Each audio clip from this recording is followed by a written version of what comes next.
kami pong lahat sa minority ay iniisa-isa na. Kaninang umaga,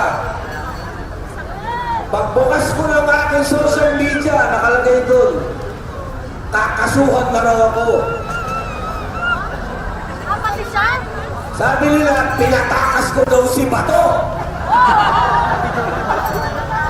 Naniniwala ba kayong pinatakas ko si Bato?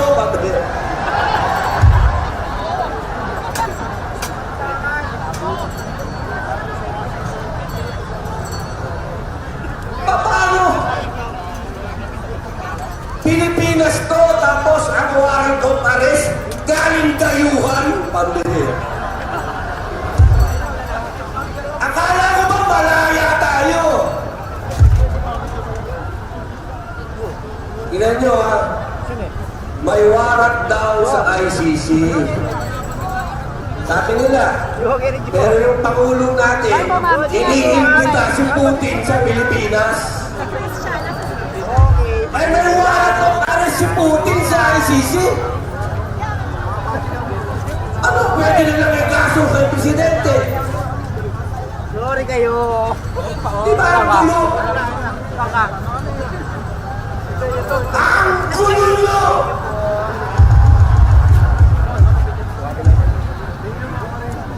Ano ibig nyo sabihin?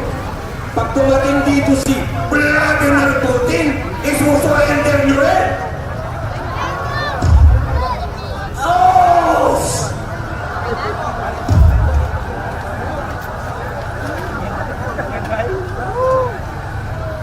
Pilipino lang ang kaya nyong isurrender! Gusto na po natin i-acknowledge si Senator Robin Padilla.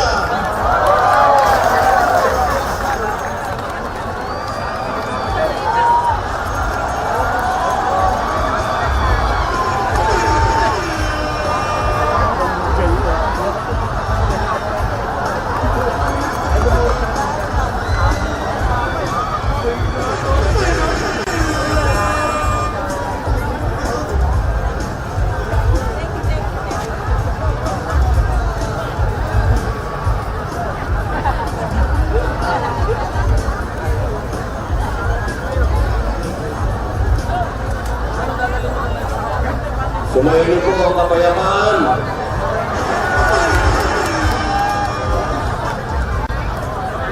Ako po ay umaapaw po ang kaligayahan ko sapagkat ako po ay nakarating dito.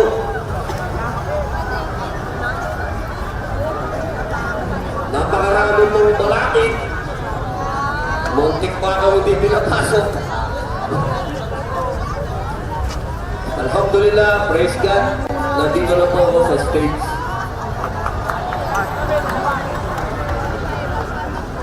Gusto ko lamang po iparating sa inyo sa kapatiran ng Iglesia ni Cristo ang aking buong pusong pasasalamat sapagkat hanggang ngayon po, hindi po ako magiging senador kung hindi nyo ako ginawang number 1.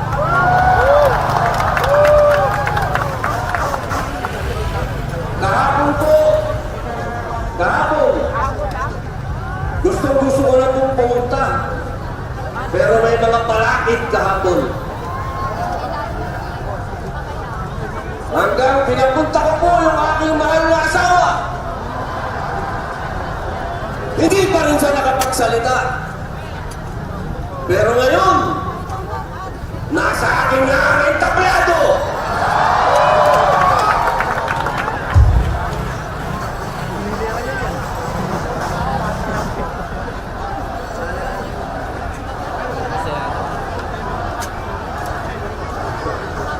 Salamat mga kapatid, akala ko baby ako eh! Baby ako! Baby ako! Salamat mga tol, baka ikakulong-guli yan. Ako po ay nakikiisa sa inyo. We are one! We are one! We are one!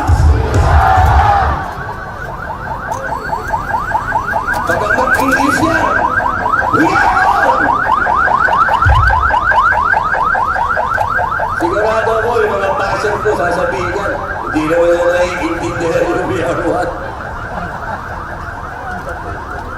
Alam niyo po, wala pa po akong nakilalang isang disenteng tao na katulad ni Caro Dante Marcoleta. Yan ho ang isang senador na napaka-humble. Hindi kailanman ipinag-iyabang na siya ay abogado. Marami kaming kasama, abogado!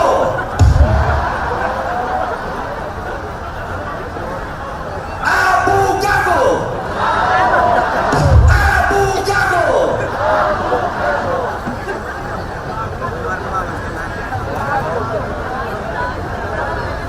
Alam niyo, si Caro Dante, Assalamualaikum sister. Si Caro Dante kapag nagpapaliwanag ng batas, naiintindihan ng lahat.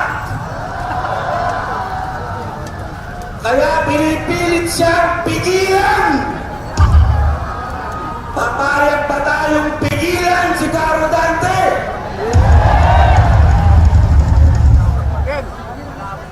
Kami pong lahat sa minority ay iniisa-isa na. Kaninang umaga, pagbukas ko ng aking social media, nakalagay doon, kakasuhan na raw ako. Pati siya? Sabi nila, pinatakas ko daw si Bato. Naniniwala ba kayong pinatakas ko si Bato?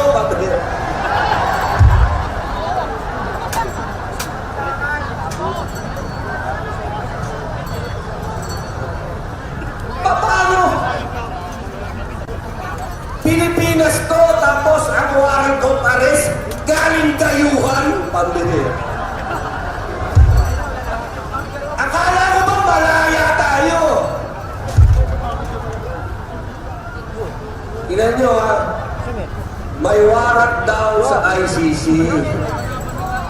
Sabi nila, pero yung Pangulong natin, iniimbita si Putin sa Pilipinas. Ay, may warrant of arrest si Putin sa ICC. Ano, pwede nilang ikaso kay Presidente? Sorry kayo. Di ba ang gulo? Ang gulo!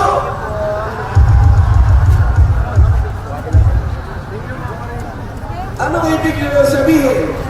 Pag dumating dito si Vladimir Putin, isusurrender nyo rin? Oh!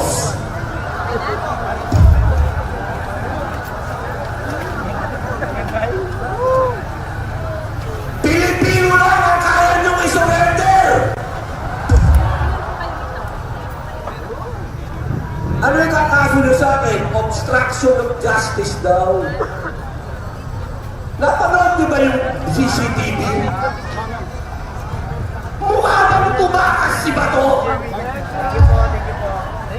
Pambira, naglalakad kami, sumakay kami ng kotse, lumabas kami. Libo ang polis, walang humuli sa amin. Paano takas yun?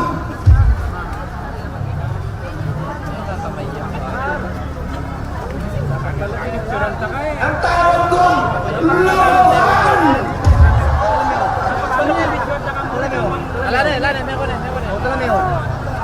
Lohan! Lohan!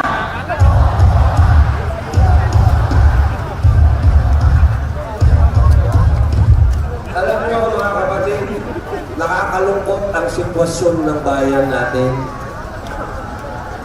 Kaya ang buong sambayanang Pilipino ay nagpapasalamat sa Iglesia ni Cristo sapagkat hindi kayo nakakalimot sa pagmamahal nyo sa bayan. Patuloy ang pangkigising ninyo. Marami sa ating kababayan, hindi ko alam sila'y gising. Sila naman ay hirap din. Hindi ko alam kung bakit hindi sila nagreklamo. Nabigyan ba ng balita?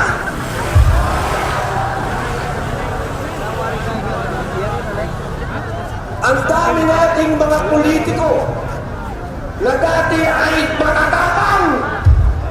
Matatapang sila. Pero nakalimutan nila to. Nasaan na to? Nasaan? Ah!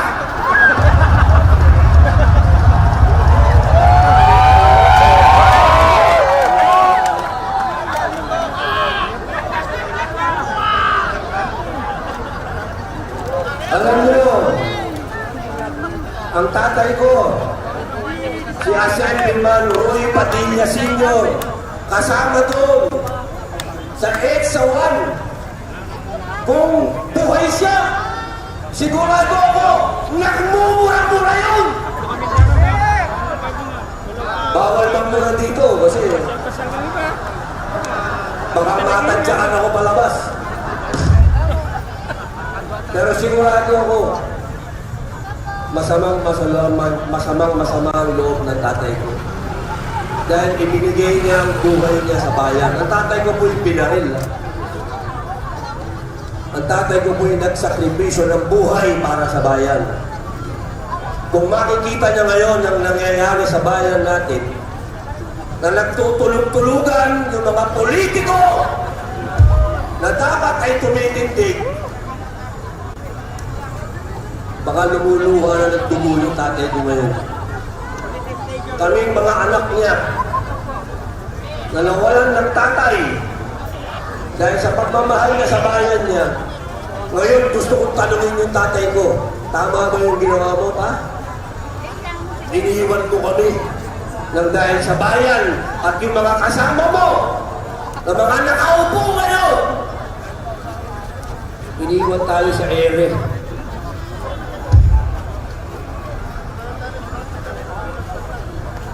Napakasakit na nangyari sa atin, mga kababayan. Mabuti na lamang na andyan kayo, INC.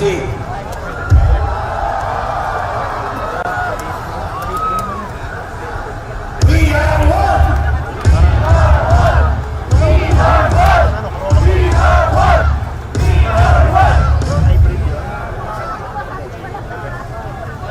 May isang punto na lang. Kasi alam ko, tapos na tayo eh. Buti nakahabol ako. Ito, pakiusap ko. Hindi sa inyo, dahil alam ko, hindi nyo kami iiwan eh. Gagamitin ko na lang itong oras na to para makiusap sa mga kababayan natin. Hindi naman nadalan ng maleta, pero nagtutulog-tulugan. Iniisa-isa na po kami. Hindi po magtatagal, masushoot na naman ako.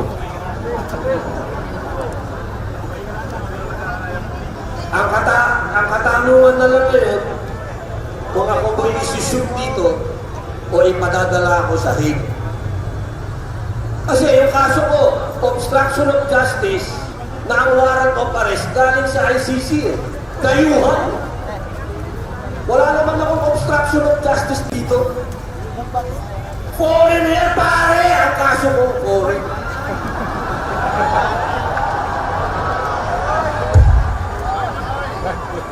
Isang malaking karangalan na rin. At least, di ba?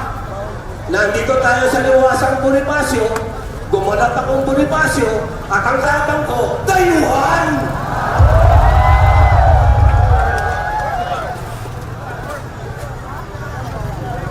Ang pakiusap ko, mga kababayan ko na nanonood, mga Muslim, mga kapatid kong Muslim, mga kapatid nating Katoliko, Kristiyano, kanina nandyan si Grego Benica, nagsalita.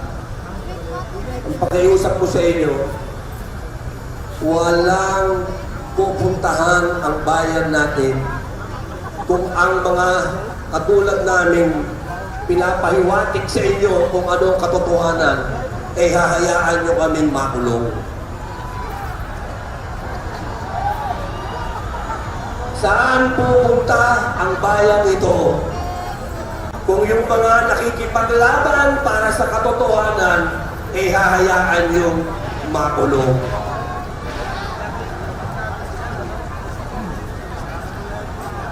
Paano na ang bayang ito? Paano na ang mga lugar na katulad nitong Liwasang Bonifacio? Kung yung kalayaan, kaya hayaan nating tapak-tapakan at ibasura na lang para lang sa kanilang mga pansariling interes. Hindi niyo po pwedeng sabihin na hindi, okay lang ako, bahala na ako sa buhay ko. Hindi ko po pwedeng ganun. Dahil ako, ang sarap na ng buhay ko, ang ganda ng asawa ko, bata yung asawa ko.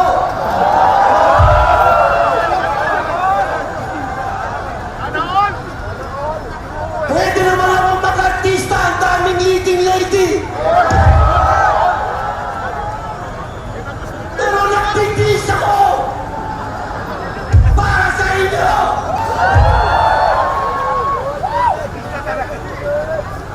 Kaya sana mga kababayan ko, huwag tayong maging makasarili. Tingnan natin kung ano ang ginagawa ng Iglesia ni Cristo. Isa tabi niyo yung religion kasi. We are one! We are one! We are one! At tingnan ninyo yung mga mukha ng mga namumuno sa inyo. Yung mga namumuno sa inyo, ano ba yung kanilang motibo at interes? Kapag pansariling interes, iwan nyo yan! Ang laki na ho ng utang natin. Ang sabi nila, kanina nakikinig ako, ang sinasabi lang ng ating kapatid, buwis lang, buwis. Ang binabayad niyong buwis, ang binabayad kong buwis. Totoo yun. Napupunta sa wala. Pero mas nakakainsulto dahil yung inuutang natin na dapat ang punta sa pag-unlad natin na uuwi rin sa ang bawat Pilipino. Tandaan ninyo, may utang. Pati magiging apo ninyo. May utang. Papayag ba kayo na ganyan na lang ang buhay ninyo? Yung mga nagsasabing sila daw ay makabayan. Huwag kayong magmumura. Bawal yan. Makabayan daw sila. Pero bakit meron silang tinatawag na exit plan? Yan ang tanungin ninyo sa bawat isa, mga mahal kong kababayang Pilipino. Ikaw, may exit plan ka ba? Bakit yung mga namumuno sa atin may exit plan? Ibig sabihin, wala silang plano para sa atin. Yan ang ilagay ninyo sa isip ninyo. Hindi yung nakarinig lang kayo ng magaling mag-English dyan, pilip na kayo. Tapos na ang panahon ng spoken in dollar. Tapos na. Panahon na ngayon para magkaintindihan tayo, mga kapatid. Mga kababayan ko, bilang panghuling salita, dapat kakanta yung hilera dito eh. Pwede ko bang pakantahin yung aking pamangkin? Mga kapatid, si Chris Padilla ng Hilera.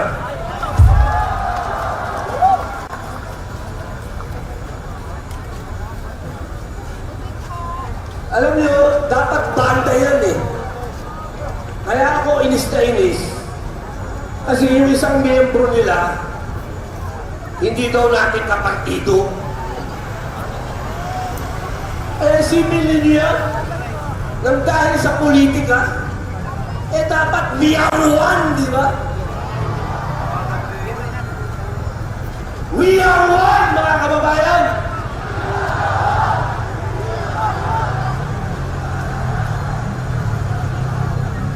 Sensya na kayo, huli akong dumating eh.